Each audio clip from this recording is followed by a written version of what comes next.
Hello everyone. तो लो जी, आ गया खेसारी लाल यादव जी और राती पांडे का एक बहुत ही बेहतरीन वीडियो सॉन्ग जो कि फुल वीडियो सॉन्ग में रिलीज हो चुका है। और इस गाने को लिखे हैं राकेश निराला जी और इसमें म्यूजिक दिए हैं ओम झा जी। और इस गाने को गाए हैं खेसारी लाल यादव जी और कल्पना पटवारी जी। जो कि आपको स्क्रीन के ऊपर दिखाई दे रहा है, जिस सॉन्ग का टाइटल रखा गया है हिक भर निहारे दो, जिसका टाइटल है हिक भर निहारे दो। और ये फुल वीडियो सॉन्ग में रिलीज हो चुका है। और वीडियो में है खेसारी लाल यादव जी और रति पांडे जी, फिट में है रति पांडे जी।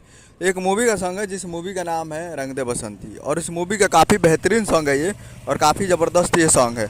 तो आप लोग अभी तक इस मूवी को नहीं देखे हैं तो आप लोग मूवी के सॉन्ग को नहीं देखे हैं तो आप लोग जाइए और जाकर ये आप देख सकते हैं SRK music Bhojpuri YouTube channel पे, जो कि ये फुल वीडियो सॉन्ग को रिलीज़ कर दिया गया है। फुल वीडियो सॉन्ग रिलीज 7 जुलाई 2024 को सुबह 6 बजे फुल वीडियो सॉन्ग को रिलीज़ कर दिया गया है। सुबह 6:30 पे आ चुका है। तो आप लोग जाइए और जाकर देखिए और प्यार दीजिए। काफ़ी बेहतरीन सॉन्ग है, तो जाइए और जाकर देखिए और प्यार दीजिए।